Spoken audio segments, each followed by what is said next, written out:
తలచి జార విడిచింది. అవన్నీ ఒక శివలింగం మీద పడ్డాయి. ఆ రోజంతా శివరాత్రి కనుక భిక్ష ఎవరూ వెయ్యలేదు కనుక ఉపవాసం చేసిన ఫలితం కూడా ఆమెకి దక్కింది. అంతేకాక ఆ రాత్రంతా శివనామ సంకీర్తన విన్నది. మరునాడే చనిపోయింది. ఆమెను యమలోకానికి తీసుకువెళ్ళాలని యమకింకర్లు వస్తే అదే క్షణంలో శివదూతలు అక్కడ ప్రత్యక్షమై వాళ్ళని వెళ్ళగొట్టి ఆమెను కైలాసానికి తీసుకువెళ్ళారు. అసంకల్పితంగా చేసిన ఆమె వ్రతానికి ఇంత ఫలం ఉంటే మీరు బుద్ధిపూర్వకంగా చేసిన ఫలితం చెప్పతరమా?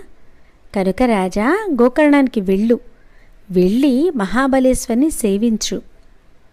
గోకర్ణమంతటి పవిత్ర పుణ్యక్షేత్రం ఇంకోటి లేదు. ఇక్కడ మిగిలిన క్షేత్రాలన్నీ కూడా చంద్రుడు నక్షత్రాలు అనుకుంటే